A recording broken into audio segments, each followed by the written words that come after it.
Gracias. Bueno, buenos días a todas, a todos. Voceras y voceros de sus salones, felicitaciones por ser electos, electas. Yo también fui a ver el ejercicio de votación y le preguntaba a unos muchachos que cómo sabían por quién iban a votar, y él me explicaba que ustedes pasaron por los salones a presentarse y a decir sus propuestas. Y yo le pregunté, ¿y qué tal lo hicieron? Bueno, algunos con pena y otros muy bien.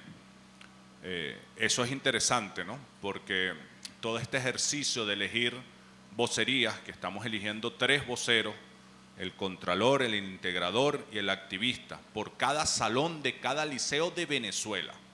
En total estamos eligiendo 140.000 voceras y voceros.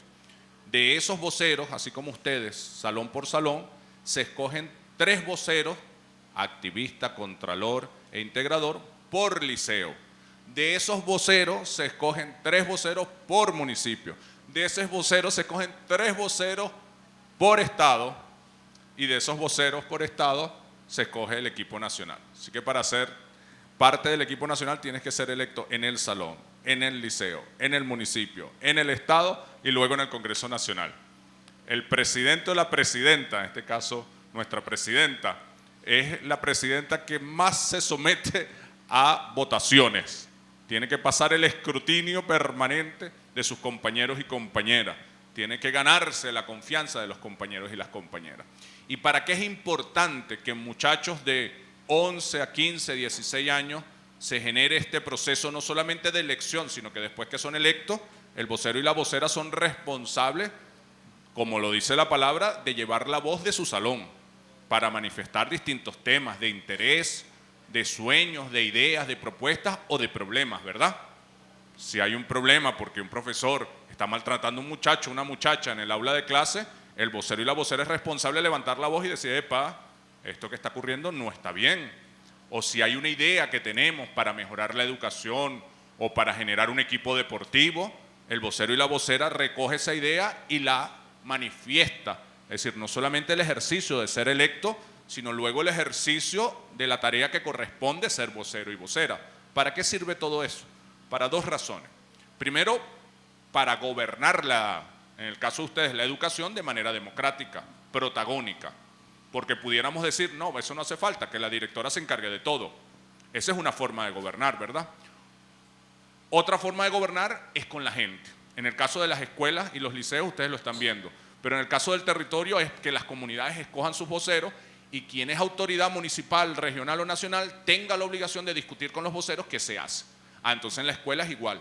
Quien es autoridad de la escuela o del municipio educativo o del estado, como es Rosa, o nacional como soy yo, ahora tengo la obligación de sentarme con los voceros, las voceras, escuchar e ir tomando las decisiones, no de manera individual, sino de manera colectiva. ¿Cómo creen ustedes que es mejor que se gobierne un país o una escuela o un ministerio de educación? ¿Solamente la autoridad o con las distintas vocerías escuchando sus opiniones, sus críticas, sus advertencias, sus propuestas? ¿Cuál de las 2 maneras es la más óptima según su criterio? Entonces ese es el primer objetivo. Escoger toda esta vocería es para tratar de gobernar mejor la educación, porque al gobernarla con la gente, con más gente, hay menos posibilidad de cometer error, ¿verdad? Entonces toda esta federación de estudiantes ayuda a que la gobernanza sea más eficiente. Así como el país, si se gobierna de manera participativa, es decir, con muchas vocerías, tendría a ser mejor. Pero para que eso pase, tiene que haber la oportunidad de que esos voceros se elijan, tiene que haber alguien que quiera ser vocero, y para eso hay que construir una cultura y una educación de la democracia protagónica y participativa, que es la segunda razón de una federación de estudiantes. Que desde muy joven yo aprenda, yo joven, a cómo se elige un vocero, qué significa ser vocero, y vayamos construyendo la cultura de la democracia protagónica y participativa. Así que todos ustedes tienen 2 objetivos. 1, gobernar mejor la educación. 2, construir en las nuevas generaciones la cultura de la democracia. Porque tú puedes decir, esa es la mejor manera, pero imagínate un país donde no, nadie quiere ser vocero. No, eso a mí no me interesa, que lo haga otro. No, yo me voy a encargar solo de estudiar, de entrenar y de mis problemas individuales, que también hay que atenderlo, ¿verdad? Cada uno de ustedes es responsable de sus estudios. Cada uno de ustedes es responsable de desarrollar el talento que quiera desarrollar. Si los que practican violín, los que hacen fútbol, los que juegan voleibol, los que son del equipo científico, aparte de sus estudios generales, Cada joven tiene un interés, algunos es pintar, otros es escribir poesía, otros es tocar la guitarra, otro es jugar voleibol. Yo tengo un estudio general que puede o no gustarme, hay cosas con las que tengo que cumplir, no todas me gustan, algunos nos gusta leer más, otros nos gusta hacer más deporte, otros nos gusta más la ciencia, pero aunque solo me guste una de las áreas, tengo la obligación de cumplir con todas para desarrollar un mínimo que me permita presentarme ante la sociedad. Pero aparte de ese programa general, yo normalmente joven escojo una cosa. Yo aparte de estudiar voy a jugar fútbol, o aparte de estudiar voy a cantar, o aparte de estudiar voy a escribir poesía. Entonces también desarrollo ese talento. Aparte de todo eso, algunos dicen, y aparte de todo eso también voy a ser vocero de mi salón. Pero imagínate una sociedad donde nadie quiera hacerlo. Y muchas veces se estimula en las redes sociales lo que llaman la sociedad del individualismo. No me importa el colectivo, no me importa lo común, no me importa el salón, no me importa la comunidad, solo importo yo. Y eso tiene que ver con los valores. Y cuando uno entra al liceo, uno está en una etapa donde uno decide sus valores, consciente o inconscientemente. A veces nos sentamos a reflexionar, ¿qué es lo para mí que es correcto? ¿Ustedes se han sentado a pensar en eso? ¿Qué es correcto para ustedes? ¿El individualismo, el egoísmo o la solidaridad? Algunos responden, otros no. A lo mejor algunos se han sentado a pensarlo y otros no. A veces nos vamos haciendo solidarios sin pensarlo, porque estamos en un entorno, en una familia, en una comunidad, con unos amigos, que todos terminamos siendo solidarios. A veces terminamos siendo egoístas e individualistas sin pensarlo, porque estamos en un entorno, con unas redes sociales, con un maestro, con una familia, que nos enseñó a ser individualistas, pero no fue que nos sentamos a pensarlo. ¿Sabe qué es lo mejor que puede pasar? Que ustedes se sienten a pensar. ¿Cómo quiero ser yo como persona? ¿Qué tipo de persona quiero ser? ¿Quiero ser una persona honesta o deshonesta? ¿Egoísta o solidaria? Incluso les recomiendo que lo escriban. ¿Qué tipo de persona quiero ser yo? Para que cuando uno lo tenga claro, esto es lo que yo quiero ser y lo estoy tomando conscientemente, no porque soy una ovejita que el entorno me va llevando. Entonces yo todo lo que haga en mi vida, mi forma de relacionarme con mi familia, mi forma de relacionarme con mis compañeros de clase, mi forma de relacionarme con mi comunidad, tiene que ser guiada por los valores que yo decidí que me guíen. Si ustedes me preguntaran a mí me gustaría que todos ustedes fueran solidarios, amorosos, respetuosos, honestos, porque la sumatoria de individualidades así es lo que hace un país. Muchas veces uno tiene que preguntarse, ¿qué país quiero yo? ¿Qué comunidad? ¿Qué sociedad? Si yo quiero esa sociedad, yo tengo que parecerme a eso. Si yo quiero una sociedad honesta, tengo que ser honesto. Es mi forma de contribuir. Si yo quiero una sociedad solidaria, tengo que ser solidario. Es mi forma de contribuir. Si yo creo que la política, para no llamarlo política, la forma de dirigir más eficiente es cuando todos participan, yo tengo que ser participativo. Porque no puedo decir, esa es la mejor forma, pero yo no voy a participar. Bueno, hay una incoherencia entre lo que tú crees correcto y lo que tú haces. Y uno tiene que tratar siempre en la vida de ser coherente con lo que hace. Entonces yo los felicito y las felicito porque ustedes han dado un paso adelante que no es fácil. Hablar en público no es fácil.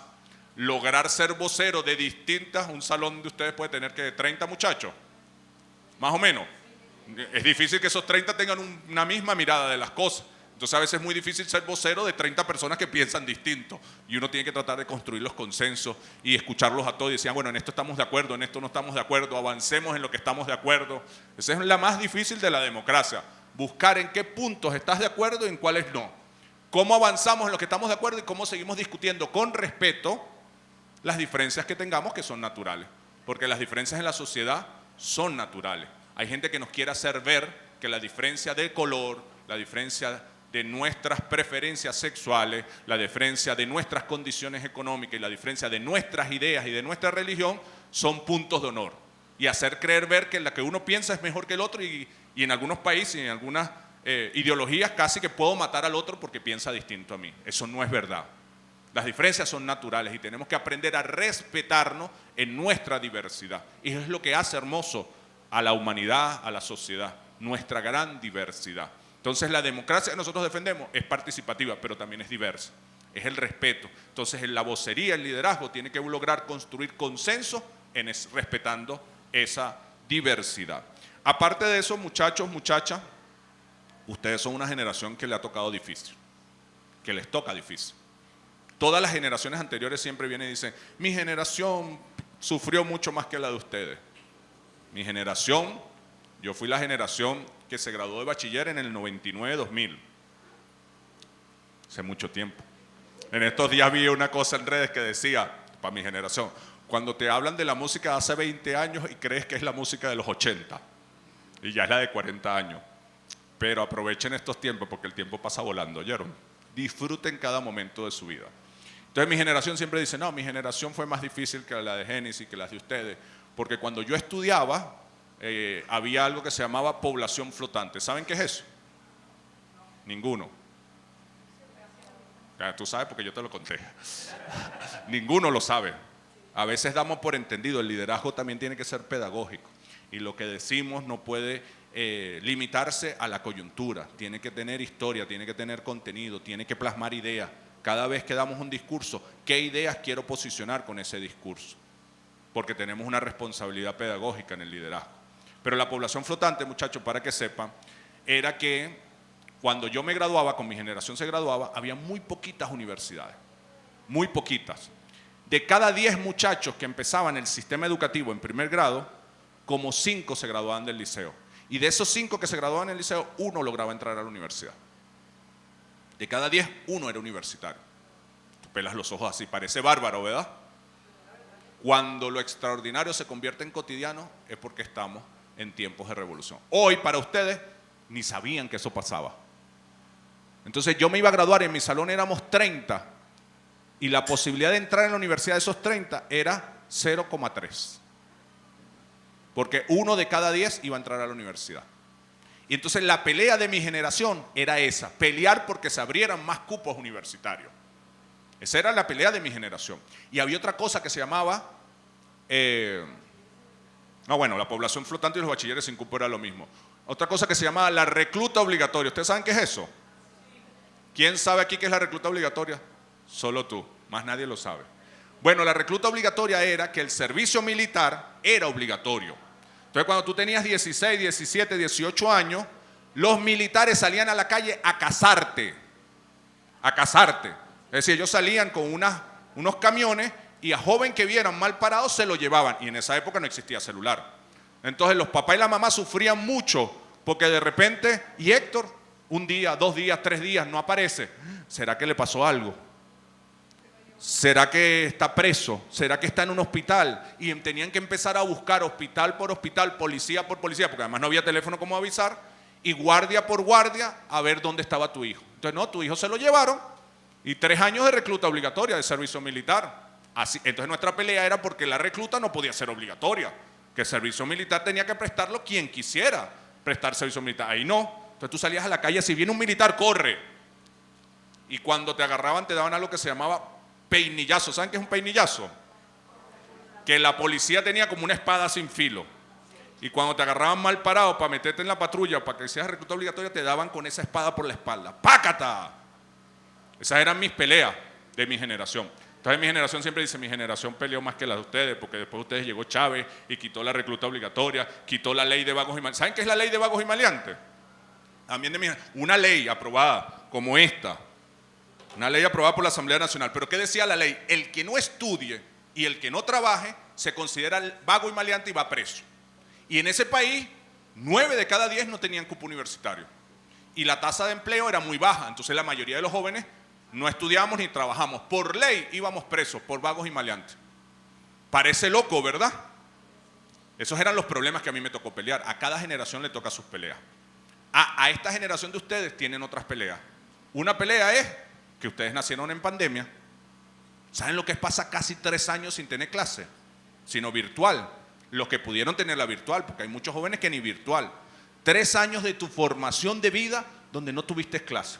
Algunos tienen padres profesionales y los ayudaron. ¿Y el que no?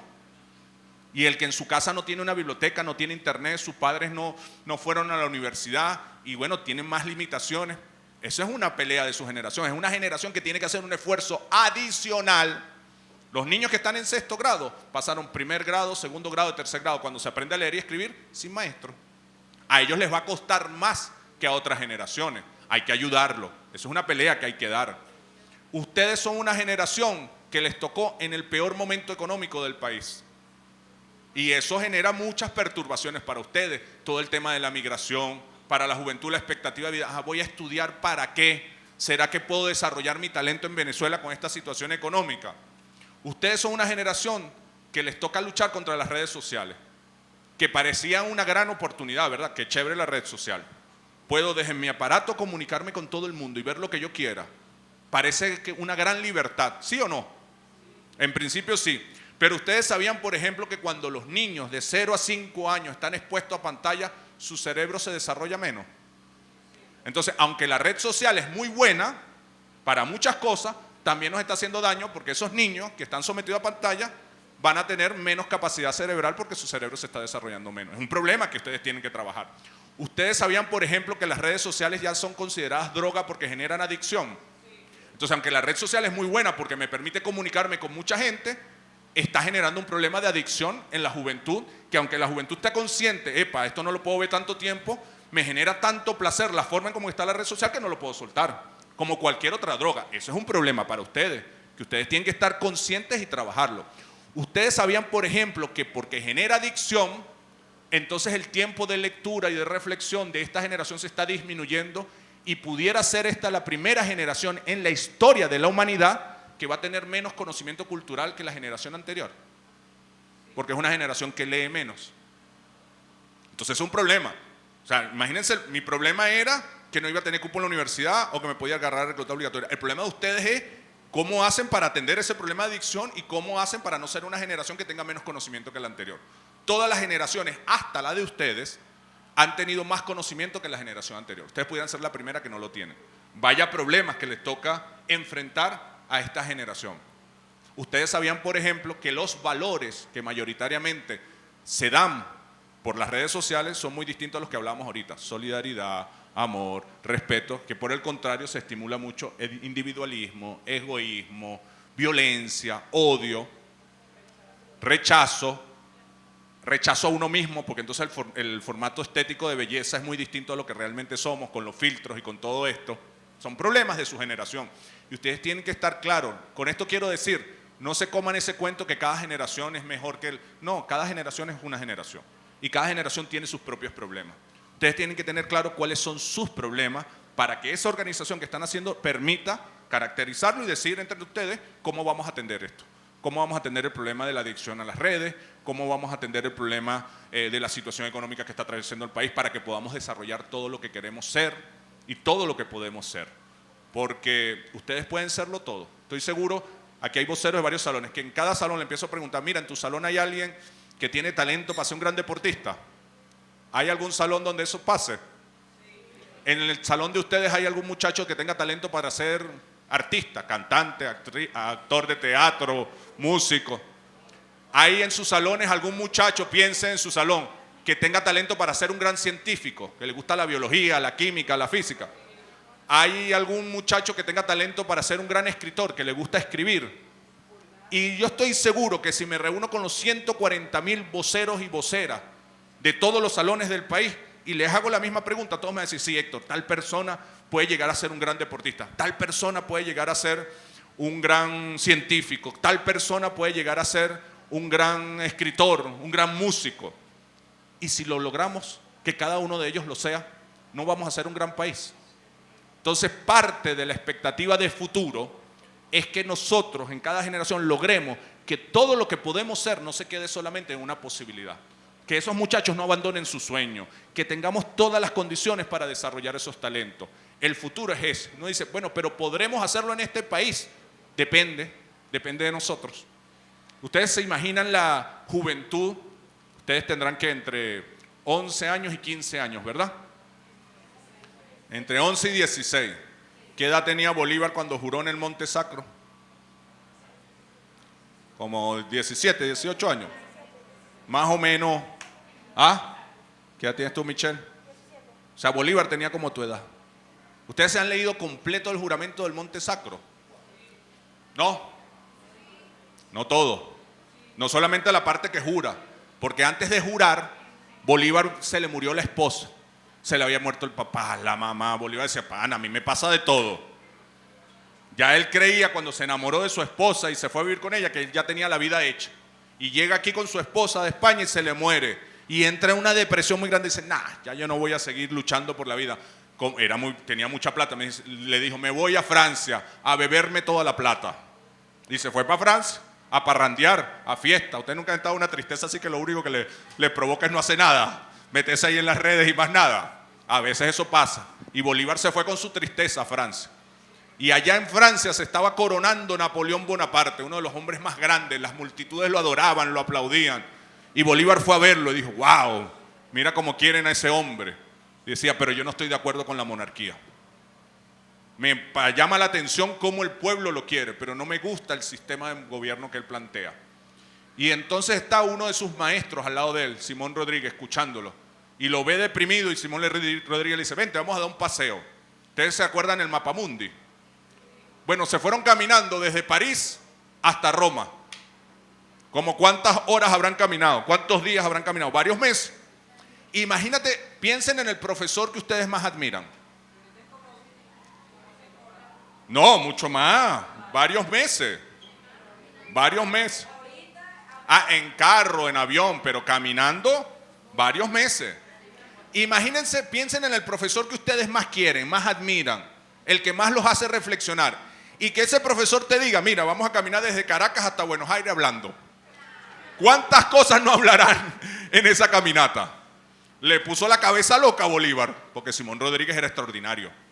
Era un gran pensador. Simón Rodríguez decía algo muy interesante, piensen en esto. Decía, mira, cuando enseñen a sus niños, ustedes no ven que los niños chiquiticos, ¿quién tiene hermano pequeño aquí? O primo, sobrino. Ustedes saben que los niños cuando están pequeñitos todos preguntan, ¿y por qué? ¿Y por qué esto? ¿Y por qué aquello? ¿Por qué hacen eso los niños? Porque están curiosos ante la vida. Todo lo quieren saber. Y cuando uno se va haciendo más grande, uno deja de perder la curiosidad. Uno deja de preguntarse. También porque los adultos cada vez que uno pregunta creen que uno es fastidioso. ¿No es así? Y entonces uno, para no ser fastidioso, deja de preguntar. Y hay cosas que uno no sabe y uno dice, bueno, no lo sé. Pero cuando eres bebé, que todavía no tienes esa pena y no te importa mucho lo que digan los adultos, todo lo preguntan. ¿Y por qué eso? ¿Y por qué se llama así? ¿Y por qué esto? Y Simón Rodríguez decía, hay que enseñar a los niños a ser así, preguntones. Porque el que no pregunta el porqué de las cosas tiene una mentalidad de esclavo. ¿Por qué vas a hacer eso? Bueno, porque alguien me lo dijo. No porque tu razón te responde. Cuando uno actúa en función de la razón, en función del porqué de las cosas, es cuando uno es verdaderamente libre. No pierdan esa condición de niño de preguntar por qué. Todo pregúntense. Y cuando un adulto no te quiere responder, lo investigamos por otra parte. Pero no se queden, no porque sí, ¿cómo que porque sí? Dame un argumento, dame una razón, convénceme. Uno tiene que actuar convencido de lo que uno cree. No actuar por inercia, porque la moda te lleva, porque el grupo te lleva. No, no, no. Yo actúo y acompaño esa decisión o ese acto porque estoy seguro de que para mí es lo correcto. Porque coincide con mis valores, con mis principios, porque es racional. Ese era Simón Rodríguez. Imagínense tener un maestro así. No, una cosa maravillosa. Y Simón Rodríguez se va hablando con Bolívar. Y Bolívar llega todo inspirado ahí, vio a Napoleón, pasó por esa tristeza, habló con Simón Rodríguez un poco de semanas caminando y llega a Roma y dice, acuérdense que Roma había sido el epicentro del Imperio Romano, que había agarrado para sí todas las reflexiones que había hecho Aristóteles, Platón, Sócrates en Grecia, que ya habían estudiado todas las reflexiones que se habían hecho en Egipto. Porque el mundo occidental nos dice que la vida nació en Grecia, no es verdad. Ya en Egipto se habían estudiado algunas cosas, ya en Asia se habían estudiado otras cosas, y Aristóteles, Platón y Sócrates, que son los primeros que reflexionan sobre la política. ¿Ustedes saben por qué la política se llama política? Porque las ciudades griegas se llamaban polis. Y Aristóteles, Platón y Sócrates empezaron a reflexionar cómo funcionaba la ciudad griega. Decía, eso que funciona ahí, esas relaciones humanas, lo vamos a llamar política. De ahí es que viene el nombre. Pero eso que pasaba ahí ya había tomado fuente de Egipto, de Asia. Así que no es verdad que el mundo nace con Grecia. Esa es parte de la mirada eurocentrista. ¿Qué es la mirada eurocentrista? Creer que todas las ideas nacieron en Europa. No es verdad. Antes de esa Europa, o por lo menos el centro de las ideas, o el nacimiento de las ideas. No es verdad. Antes de eso ya habían ideas. Tampoco deja de ser cierto que los griegos sistematizaron esas ideas separándolas de lo espiritual. Es decir, cuando tú no te respondes una cosa, científicamente dices, eso es Dios. Está bien, eso le hace falta a la humanidad, pero ellos son los primeros que dicen, no, quítame a Dios, puedo creer en Dios, pero respóndeme las cosas de manera racional. Y por eso es que tiene tanto impacto. Los romanos tomaron esas ideas y las impusieron por todo su imperio. Y Bolívar llega ahí, ya no existía imperio romano, y dice, con que esto era Roma, donde se hizo tantas cosas buenas y malas. Porque el imperio romano hizo cosas muy buenas y muy malas. Hicieron de esto, hicieron aquello, tuvieron los mejores poetas, los mejores gobernantes, los peores poetas, los peores gobernantes. Hicieron de todo. Pero Bolívar dice, pero no pudieron hacer algo, que es descifrar la incógnita del hombre en libertad. Y dice Bolívar, después de esa reflexión, viendo a su maestro, le dice, maestro, yo le juro a usted, a mis padres, a los dioses de mis padres, que yo dedicaré mi vida para resolver esa incógnita del hombre en libertad en el nuevo mundo, en América. Y Bolívar a los 17 años dice eso, a tu edad. A los 22, porque un poquito más que tú. Y entonces se viene a América a luchar. Y después viene aquí, a Caracas, en la Sociedad Patriótica, y dice, bueno, ya, vamos a echarle pichón. Y los demás le dicen, ya va Bolívar, calma. Tenían 300 años, 3 siglos, siendo colonia española. Y Bolívar dice, ¿qué calma? 300 años de calma no bastan. Pongamos sin temor la piedra fundamental de nuestra libertad. Y se va Bolívar a luchar. Luchó durante 20 años. Cayó la Primera República, se va para Colombia, se regresa de Colombia como una flecha en la campaña admirable. Cae la Segunda República porque los libertadores querían liberarse de España, pero no liberar a los esclavos y a los indios. Y Bolívar decía, si no se puede, entonces Boves recogió a esos esclavos y a esos indios y les ganó. Se va Bolívar a Jamaica, reflexiona, se va a Haití, se trae armas de Haití, logran vencer en San Félix, 1817, y nace la Tercera República. Yo digo la República de Bolívar, porque ahí sí es libertad a los esclavos, a los indígenas y la unidad de América Latina. Lo mismo que ya había jurado en Montesaco. Es un solo Bolívar. Un solo Bolívar. Entonces imagínense, Bolívar crea la Tercera República y se va. Imagínense que ustedes son los soldados de Bolívar. Cruzan todos los llanos. Llegan a la montaña. ¿Ustedes han ido a Mérida? ¿Quién ha ido a Mérida? ¿Quién ha visto el pico congelado? Imagínense que ustedes llegan al pie de la montaña del Pico Bolívar, con Bolívar ahí. Bolívar debería tener como tu tamaño más o menos, Simón, porque Bolívar era chiquito. Y Bolívar se para ante el ejército y dice, miren muchachos, ya cruzamos los llanos, todos en ruanas y alpargatas, sin carro, sin teléfono, sin WhatsApp, sin internet, sin electricidad. Pónganse en esa posición. Y viene Bolívar y les dice, ahora vamos a cruzar esa montaña congelada. Y cuando la crucemos, vamos a luchar contra los españoles y les vamos a ganar. ¿Qué pensarían ustedes? Que Bolívar se volvió loco, ¿verdad? Pero Bolívar lograba emocionar tanto que la mayoría dijeron, vamos Bolívar. Y cruzaron la montaña, se le congelaron los pies, murieron los burros, perdieron las armas, llegaron sin nada, todos destrozados.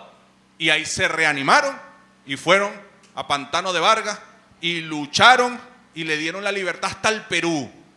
Ese era el ejército de Bolívar. Y eso es lo que corre por nuestras venas. Pedro Calzadilla, que es un gran maestro de historia que yo tengo, me dice, mira Héctor, no lo hemos hecho porque no tenemos plata, pero si algún día pudiéramos sacar los huesos, no solo de Bolívar, de Miranda, de todo el ejército, de los soldados rasos, y empezáramos a hacer los cruces de ADN con nuestra sangre, todos nosotros tendríamos alguna relación familiar con los soldados que le dieron la libertad a América. Entonces, cuando nosotros decimos que nosotros, como país, somos nietos de libertadores y libertadoras, es verdad, es verdad. Yo siempre pregunto, ¿cómo será ser profesor de historia en un liceo de España? O ser profesor de historia en un liceo de Holanda. Imagínense un profesor de historia en un liceo de Holanda que diga, bueno muchachos, les voy a contar la historia nuestra. Nosotros, nuestros abuelos, agarraron unos barcos, se fueron a África, metieron preso a un ser humano, lo encadenaron, lo llevaron a América y lo vendieron. Los muchachos lo verán así y dicen, pues nada, a mí me da pena ese abuelo y nieto de esos abuelos. O imagínense un profesor de historia de España que diga, mira, nosotros los españoles nos fuimos a América con los caballos que no había en América, con las espadas que no había en América, con la, ¿cómo se llama lo que dispara el arma? La pólvora que nos trajimos de China, no la inventamos nosotros.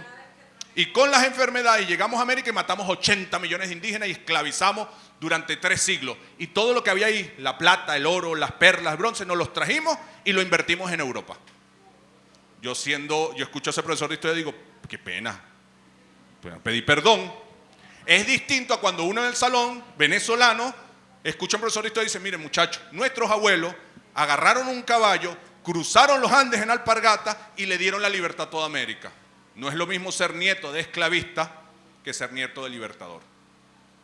La responsabilidad histórica que tenemos es distinta. Esa es la responsabilidad de ustedes. Entonces yo sí les digo, a ustedes les tocó como generación un tiempo difícil, porque el país está en una situación difícil. Ahora, ¿de verdad más difícil que la tenía Bolívar y su ejército? Y si ellos pudieron, ¿por qué ustedes no van a poder sacar adelante este país? Ustedes tienen derecho real de pensar ahorita cómo sueñan el país. Ustedes decían, ¿cómo sueñan el liceo? Estoy de acuerdo, pero les preguntaría, ¿cómo sueñan ustedes el país dentro de 30 años? Yo les pediría a todos los voceros que hicieran esa discusión en sus salones. ¿Cómo sueñas tú el país en 30 años? ¿Qué edad tienen ustedes en 30 años? El que tenga 10 tiene 40. El que tenga 11, el que tenga 12 tiene... Bueno, en 30 años. ¿Tú tienes 13? Bueno, en 30 años ustedes van a tener mi edad, yo tengo 42. O sea, en 30 años ustedes están dirigiendo este país. Algunos de ustedes, otros serán músicos, otros serán deportistas, otros serán científicos, otros serán los que es ministro de Educación. ¿Cómo va a ser Venezuela en 30 años? ¿Cómo la sueñan? ¿Cómo lo desean? Y teniendo claro eso, ¿qué tienen que hacer cada uno de ustedes para que cuando lleguen a mi edad, el país se parezca a lo que ustedes sueñan? Porque a veces nos dicen, juventud, ustedes son el futuro, como si fuese una cosa de sentarse a esperar.